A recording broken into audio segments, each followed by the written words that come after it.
some children. Oh, what our love could do. Olima, will you honor me by being my wife for the rest of my life?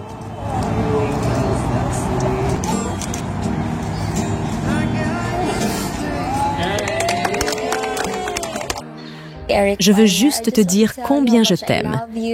Et je ne peux pas vivre sans toi. J'espère passer le reste de ma vie avec toi. Hey, Mary Grace. Mary Grace. Bolima. Je n'ai même pas de mots à dire. Je veux juste que tu saches que je t'aime beaucoup. Et j'ai hâte de passer le reste de ma vie avec toi. Le parcours a été long, mais nous y sommes enfin. Et je veux juste que tu saches que je t'aime et que je ne peux pas vivre sans toi. J'ai besoin de toi dans ma vie. Tu es incroyable. Je ne sais pas quoi dire. Mettez votre confiance en lui et cherchez-le. Connaissez-le à travers sa parole, à travers la Bible. Prenez le temps de lire sa parole, pas seulement le dimanche. Beaucoup de gens demandent pourquoi la Bible est différente de tous les autres livres. Tous les autres livres sont morts, mais la Bible est vivante. Ce couple a quitté leurs emplois bien rémunérés et leur vie confortables à Dubaï pour consacrer tout leur temps à prêcher l'Évangile dans les rues de Nairobi. Tant de gens me demandent, pourquoi tu as quitté ton pays? Tu avais un bon travail à Dubaï. Alors pourquoi tu as tout abandonné comme ça? Eh bien, vous pouvez travailler dur à Dubaï et gagner beaucoup d'argent, mais nous avons quitté nos emplois. Tous deux travaillaient à Dubaï, où ils occupaient des emplois bien rémunérés. L'un est né aux Philippines et l'autre au Kenya.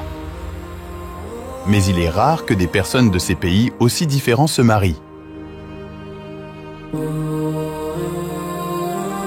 Alors, comment ont-ils réussi à faire fonctionner leur relation?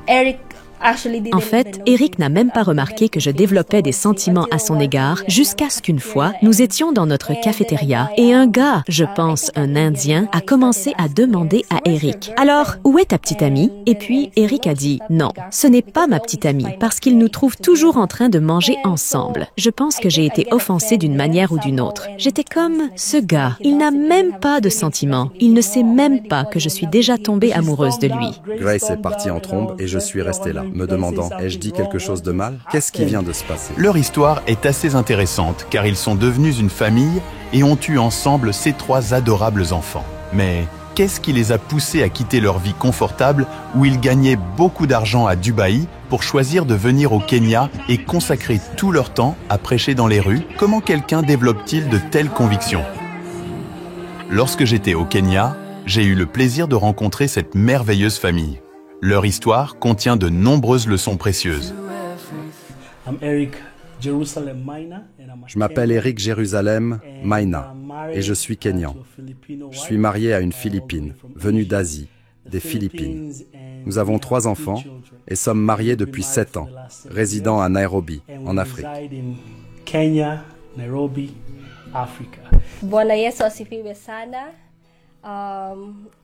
Je m'appelle Grace Maina Jérusalem. Je suis philippine, née aux Philippines, et maintenant je suis au Kenya, mariée à un Kenyan. Mon mari et moi nous sommes rencontrés à Dubaï en 2014. Nous y travaillions.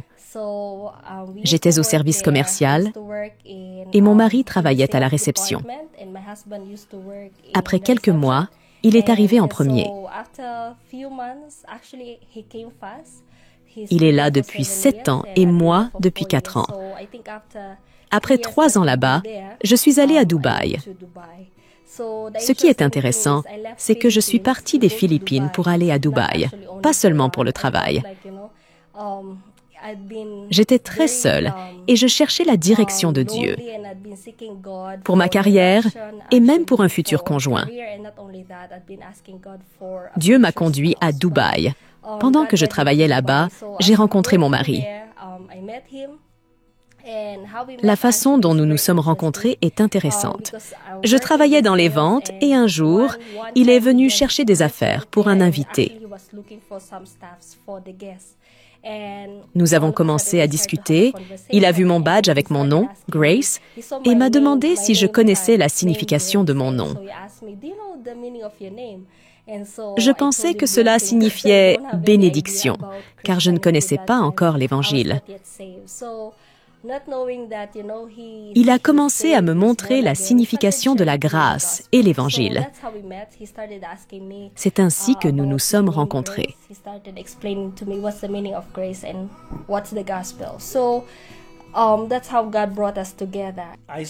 J'ai vu une opportunité de partager l'Évangile, alors je l'ai partagé avec Grace, qui est maintenant ma femme. Je suis parti et c'était tout. That seed, and so I didn't see her for quite some time because I was moved to a different property, and then plus tard, nous nous sommes croisés dans le hall de l'hôtel et elle ne se sentait pas bien. Je lui ai proposé de la conduire à la clinique pour se faire soigner. Et c'est ainsi que nous avons commencé à nous voir à la cafétéria, parlant simplement de la vie. Mes intentions étaient de simplement la faire venir à Christ. Vous savez, c'était tout le but des conversations que nous avions. Et je ne savais pas qu'elle traversait beaucoup de choses à ce moment-là.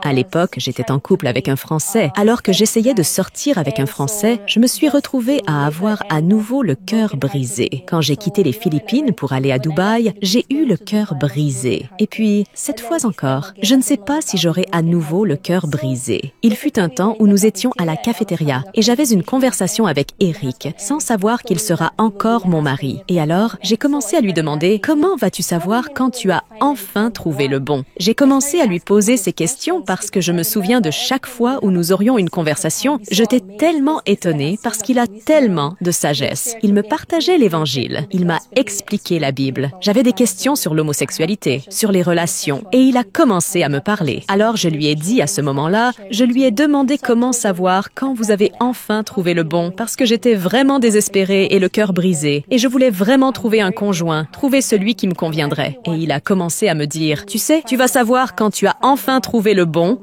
quand tu as la paix dans ton cœur. Et donc, à ce moment-là, le français m'avait laissé. Et ne sachant pas que maintenant, Eric et moi, j'ai continué à le voir sans planification. Il fut un temps où il m'a dit, « Je vais ouvrir une étude biblique. Souhaitez-vous participer à l'étude biblique? » Parce qu'il a déjà commencé à me partager l'Écriture, la Bible à la cafétéria, parfois dans le bus ou dans notre logement. Et il m'a dit, « Pourquoi ne participes-tu pas à notre étude biblique? » Et j'ai rejoint. So my intentions were to just have her come to Christ. You know, that was my whole purpose of the conversations that we used to have. And little did I know that she was going through a lot at the time, and so. Et donc je suppose que Dieu m'a utilisé comme un instrument pour l'encourager et juste pour la sortir dans des relations toxiques. J'ai donc ouvert une étude biblique et j'ai invité Grace à venir, et elle l'a fait. Je pouvais voir qu'elle recherchait vraiment une relation avec Dieu. C'est juste qu'elle ne savait pas comment le trouver. Et en l'accueillant à l'étude biblique, en lui ouvrant les portes, cela lui a permis d'en apprendre davantage sur Dieu.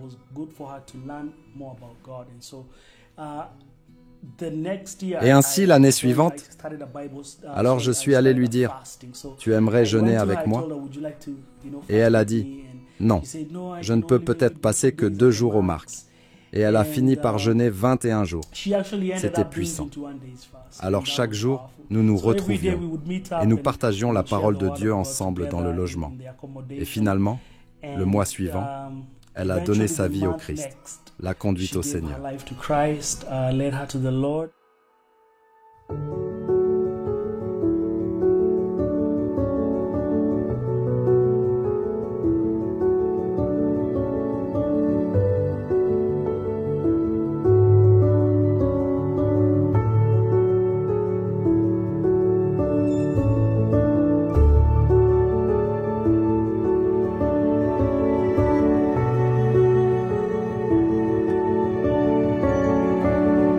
Cette fois, ils ont passé beaucoup de temps ensemble, ce qui s'est avéré très bénéfique. Cela a particulièrement aidé Grace à ressentir une connexion plus forte avec Dieu, ce qui a été un résultat vraiment merveilleux. En même temps, alors qu'ils appréciaient leur temps prolongé ensemble, cela a également fait surgir d'autres sentiments et émotions. J'étais vraiment perdue. Je ne connaissais pas le Seigneur. Je n'avais pas de relation avec Dieu. Alors il entre dans ma vie, j'ai tout changé. J'ai juste changé mon objectif. Et cela a apporté tellement d'espoir. Je veux dire, quand je suis allée à Dubaï, tout ce à quoi je pensais, c'était juste « je vais y aller pour le travail ». Je vais y aller pour retrouver mon conjoint et sans savoir que je trouverai le Christ. Vous savez, c'est la chose la plus importante. Et donc, je pense que je me souviens du mois suivant, j'ai donné ma vie au Seigneur. Eric m'a demandé, « Veux-tu donner ta vie à Dieu ?» Et j'ai donné ma vie à Dieu. Et puis plus tard, j'ai commencé à développer des sentiments envers cet homme. Et même si c'était le cas, c'était très bizarre parce que je ne suis jamais sortie avec un black de ma vie. Je ne suis jamais tombée amoureuse d'un homme noir. Eric n'a même pas remarqué que je développais des sentiments envers lui jusqu'au moment où nous étions à notre cafétéria. Et puis, un mec, un Indien, je pense, a demandé à Eric, « Alors, où est ta petite amie ?» Et puis, Eric a dit, « Non, ce n'est pas ma petite amie. » Parce qu'ils nous trouvent toujours en train de manger ensemble. Et donc, je pense que j'ai été offensée d'une manière ou d'une autre. Et j'étais comme, ce type, il n'a même pas de sentiments. Il ne sait même pas que je tombe déjà amoureuse de lui. J'ai dit, ce n'est pas ma petite amie, c'est juste mon amie. Alors, elle est partie en trombe. Grace est sortie en trombe et je suis resté là à me demander, ai-je dit quelque chose de mal? Qu'est-ce qui vient de se passer? Je ne savais pas qu'elle développait des sentiments pour moi, mais qu'elle se comportait un peu bizarrement. Je n'avais aucune intention en faisant d'elle ma petite amie ou quelque chose comme ça. Alors nous nous sommes assis. J'ai réalisé qu'elle avait développé des sentiments pour moi et nous nous sommes assis et j'ai compris parce que j'avais déjà eu une relation. Donc celle-ci était un peu unique car elle vient d'une culture différente et je viens d'une culture différente, d'une nation différente. Alors, qu'en penseraient les parents? Les parents m'accepteront-ils? Que se passera-t-il si je perds mon emploi? Viendra-t-elle toujours avec moi au Kenya? Nous sommes juste des étrangers. Ce n'est pas notre terre. Alors que va-t-il se passer? Alors si j'engage cette relation, que se passera-t-il? Donc je lui ai dit, prenons encore une semaine et cherchez la face de Dieu.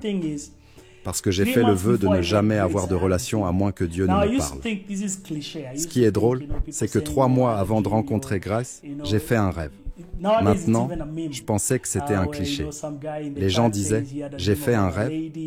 C'est même un mème où, tu sais, un gars dans le groupe dit qu'il a fait un rêve à propos d'une dame et puis, alors j'ai fait ce rêve. Dans ce rêve, j'ai rencontré une Philippine, je n'ai pas vu son visage et nous avons commencé à sortir ensemble et je l'ai amenée au Kenya. Nous avons fait un mariage. C'était très réel.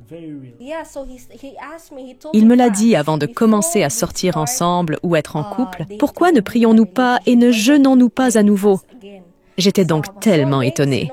Vous savez, à Dubaï, la plupart des gens profitent les uns des autres, tous femmes ou hommes. Et le compromis existe parce que les gens sont seuls. Mais Eric n'en profite jamais. Et ce n'est donc pas vraiment incroyable. J'étais tellement étonnée que je n'avais jamais rencontré un homme comme celui-ci. C'était un homme si doux. Et il m'a dit, « Voyons Dieu d'abord, parce qu'il dit qu'il s'est promis qu'il ne se retrouvera plus jamais avec une femme à moins que Dieu ne parle. » Nous avons demandé donc à Dieu 7 jours. Nous prions et demandions à Dieu si c'est la volonté de Dieu. Et les choses ont commencé à se mettre en place. Et avant ça, j'ai rappelé à Eric, j'ai fait un rêve quand j'étais aux Philippines 1 mois avant de prendre l'avion pour Dubaï et j'ai rêvé de cet homme noir. Dans le rêve, je cherchais une direction et ce type a commencé à me donner cette direction. J'ai vu un gars chauve, son crâne était noir. Je n'ai pas vu son visage. Un coureur, un gars noir, et il porte cette tenue pour faire de l'exercice. Et Eric aimait généralement faire de l'exercice. Je l'ai également trouvé lorsque nous étions à Dubaï. Alors plus tard, nous avons découvert que c'est Dieu qui confirme à quoi nous sommes censés ressembler, les choses se mettent simplement à leur place. Nous avons commencé à sortir ensemble.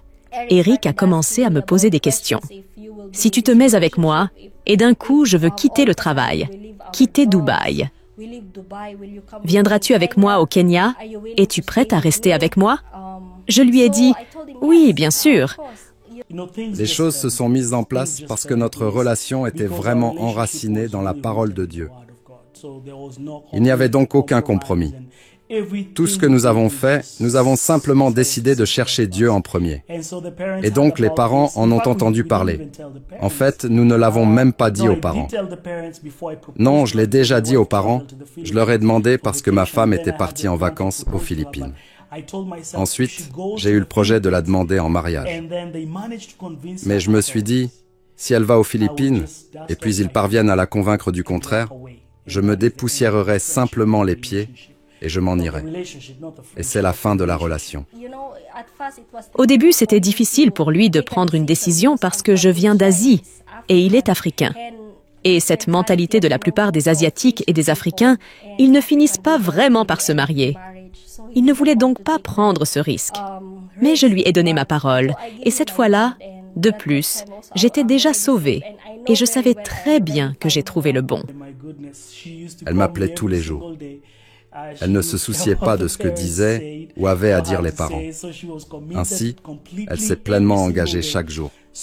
Elle était donc ravie de revenir. C'est alors que j'ai réalisé qu'elle était sérieuse. Alors je suis allé rassembler ses amis dans l'église et nous sommes allés dans un parc un jour et j'ai mis des pétales de rose dans le parc et j'ai donné des ballons. Elle faisait donc éclater des ballons en se dirigeant vers les pétales de rose. Il y avait donc une note dans chaque ballon, alors elle éclatait, elle lisait. Elle n'avait donc pas encore compris ce qui se passait avec le premier pop. Alors il lui avait menti en lui disant que c'était un jeu. Elle est arrivée sur place et je suis sorti en jouant de la guitare. Elle était très romantique. Je suis venue des Philippines pour les vacances. Il a fait une surprise sans savoir qu'il demandait déjà à mon père de m'épouser et nous avons eu nos fiançailles. Il m'a fait une surprise avec des ballons, avec mes amis à l'église. C'était vraiment...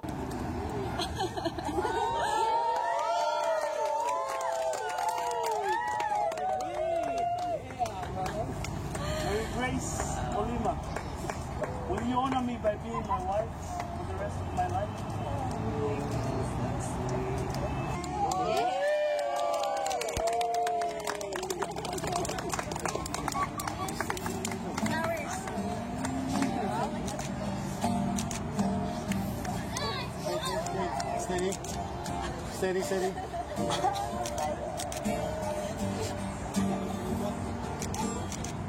You remember how we kissed in the kitchen as the coffee poured. By the end my face was sore from your struggle, but I still wanted more.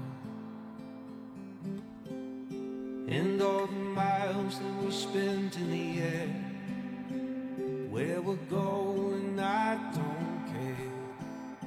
I'm just so glad you were there that night in the restaurant. Because I got to say.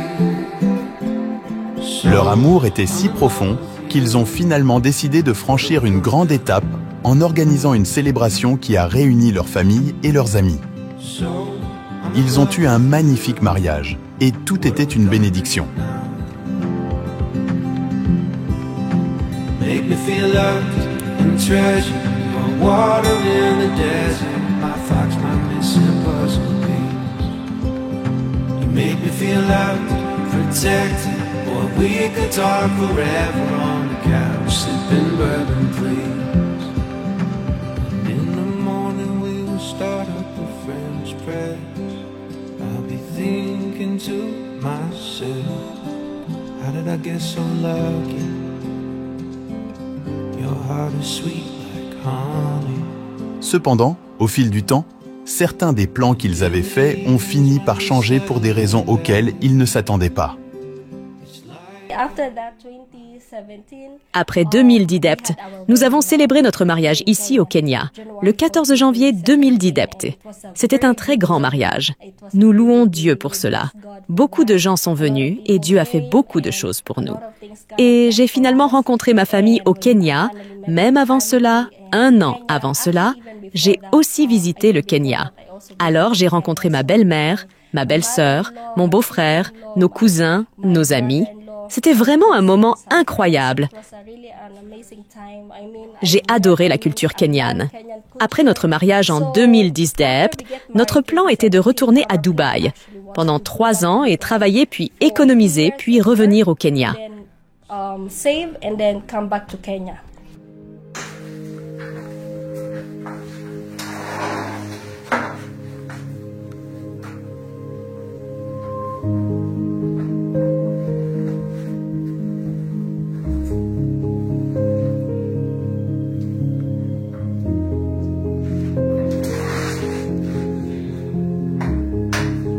Leur foi était profonde et ils étaient engagés dans leur foi. Donc, ils suivaient toujours ce qu'ils croyaient être les directives de Dieu. Après avoir décidé de tout laisser derrière eux et de retourner au Kenya, ils se sont retrouvés confrontés à une vie remplie de divers défis. Nous devions obéir à la voix de Dieu. Nous avons quitté des emplois très bien rémunérés. C'était un très grand choix et toute une vie. Cette vie, les choix que vous faites sont très difficiles à faire parce que vous avez une femme enceinte et un bébé en route. Nous n'avions aucun revenu. Et puis le peu d'argent que nous avions économisé après notre arrivée au Kenya, ma femme s'est cassé la jambe. Donc tout cet argent est allé au traitement et à toutes ces choses. Et ainsi nous nous sommes retrouvés sans rien. Nous étions donc à genoux. Je me souviens même d'avoir été expulsé de la maison avec un bébé de 2 mois et une femme qui avait une jambe cassée. Et puis nous sommes retournés chez ma mère. Nous y sommes restés. J'ai même dû vendre mon terrain, ma propriété, pour qu'on puisse avoir quelque chose pour commencer. C'était donc très, très difficile. Mais vous savez, c'était une épreuve parce que Dieu nous avait appelés au ministère. Et donc, l'une des façons dont Dieu traite avec ses enfants, la façon dont il les fait mûrir, se fait par des épreuves. Le diable attaquait déjà notre ministère et donc il a attaqué ma jambe gauche. Je ne pouvais pas marcher. Je n'ai pas pu marcher ces 2 derniers mois. Je me souviens de l'époque où nous étions à l'hôpital et mon mari a dû me tenir la jambe et ma grossesse était très importante. Je n'ai pas accouché et c'était vraiment douloureux. Il ne pouvait pas me donner d'analgésique à cause de la grossesse. Nous étions vraiment en train de prier et de plaider auprès de Dieu parce qu'on ne comprenait pas ce qui s'était passé en 2 mois.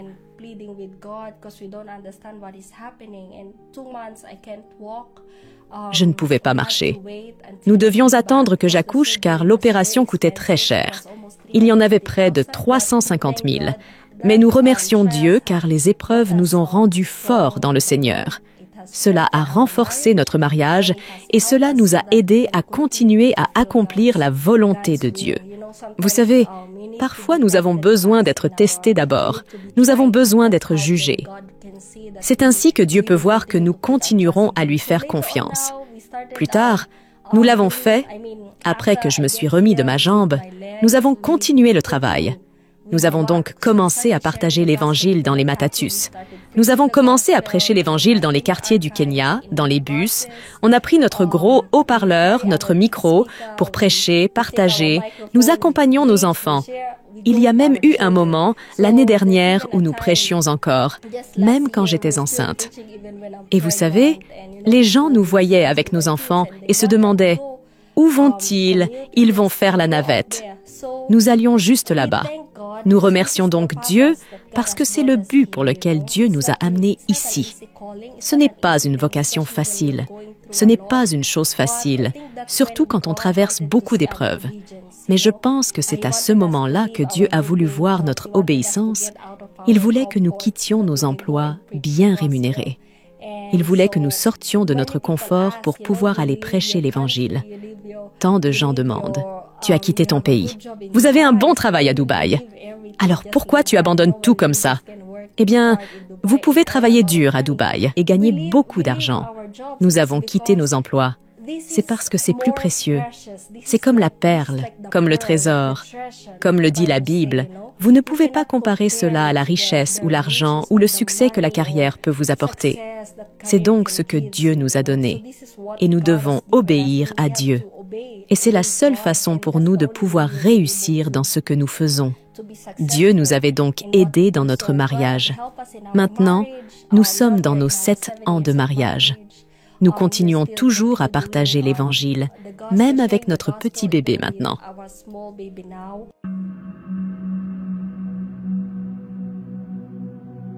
Come thou fount of every blessing, tune my heart to sing thy grace, streams of mercy. Après avoir passé 7 ans ensemble, ils sont devenus une famille aimante et craignant Dieu.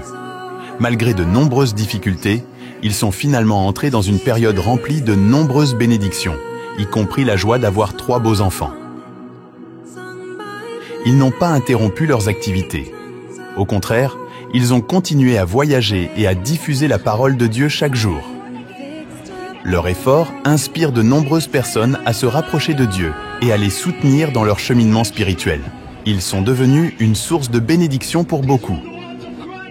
Maintenant, nous sommes au Kenya. Nous faisons l'œuvre du Seigneur. Nous sommes très passionnés par les âmes et par le fait de voir les gens venir au Christ. Je pense que tout ce qui est fait pour Christ durera. C'est la chose la plus importante. Et c'est pourquoi nous sommes appelés la famille de Jérusalem, parce que le Kenya est notre Jérusalem. C'est là que Dieu nous a dit de passer en premier. Et nous avons vu la main de Dieu. Cela n'a pas été facile, mais dans tout ce que Dieu nous a fait traverser, il a été notre réconfort, notre force, notre pourvoyeur. Nous remercions simplement Dieu pour tout. Pour que vous puissiez regarder toutes nos vidéos sur notre chaîne YouTube, La Famille de Jérusalem. Tu vas sur YouTube, tu tapes La Famille de Jérusalem, tu verras une photo de ma femme, de mes enfants et de moi-même. Tu verras aussi ce que nous faisons quand nous allons pour partager l'Évangile et encourager ceux qui sont mariés continuent de tenir le coup. Le mariage est une bénédiction de Dieu. Juste faites-le de la bonne façon. Vous savez, quand le mariage est fait à la manière de Dieu, il a 100% de chances de succès.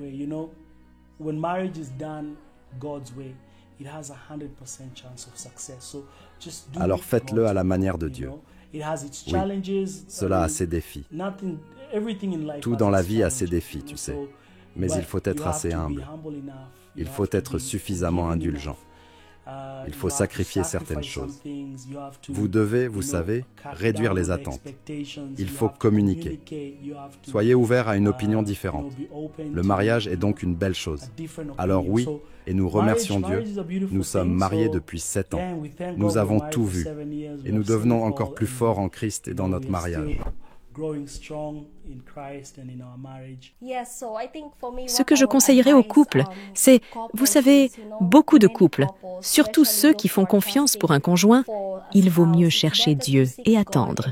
Oui, c'est chercher Dieu dans la prière et dans la parole. Alors je me souviens de notre fondation, moi et mon mari, notre fondation était la parole de Dieu. C'est la seule façon pour nous de rester forts dans notre mariage. Ce n'est pas un parcours facile. Beaucoup de gens divorcent et se séparent parce que maintenant le mari a du mal. Il n'y a pas de travail.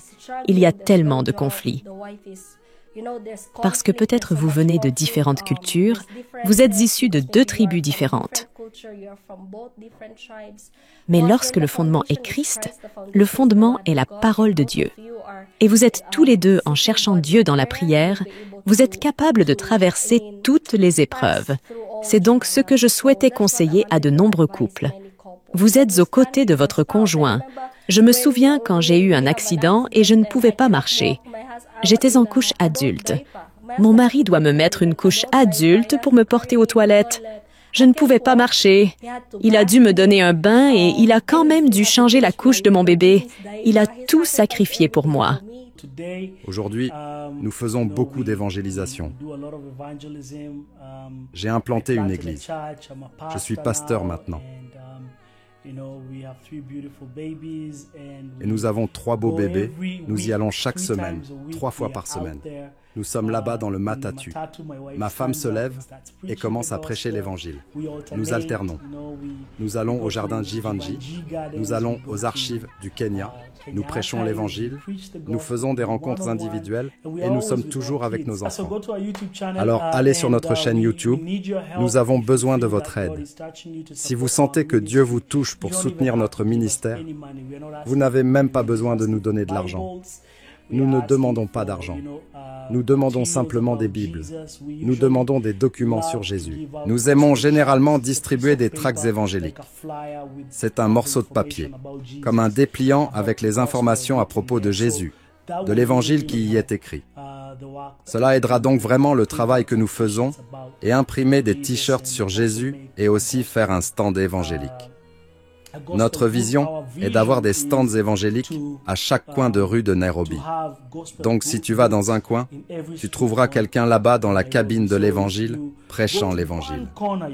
Allez à l'autre bout du coin, vous trouverez quelqu'un. Partout des gens partageant l'Évangile et l'amour de Jésus-Christ. Voilà donc notre vision et c'est ce que nous voulons faire. Alors les gars, merci beaucoup d'avoir regardé. Et je remercie Afrimax pour l'opportunité de pouvoir partager notre histoire. J'espère que cette histoire vous a encouragé. Que Dieu vous bénisse. Prenez soin de vous.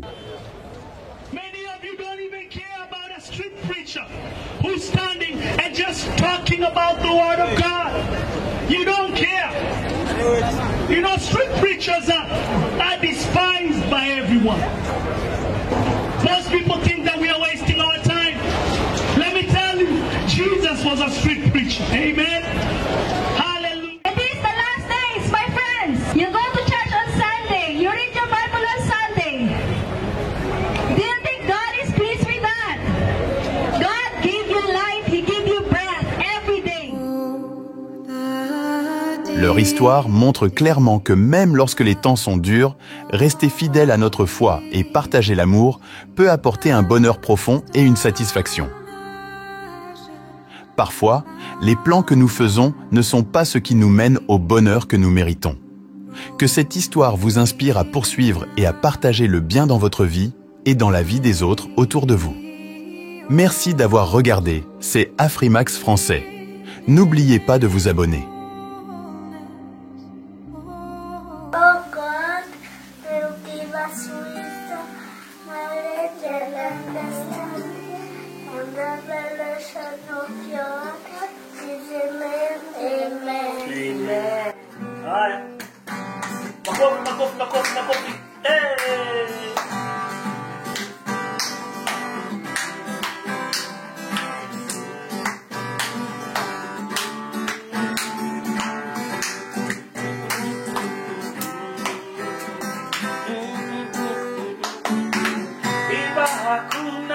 Hakuna Mungu kama wewe.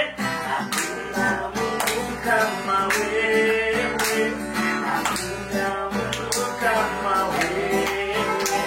Hakuna na hata wewe. Nimetembea kote kote, nimetafuta kote kote, nimezunguka kote kote. Hakuna na hata wewe. If there's no one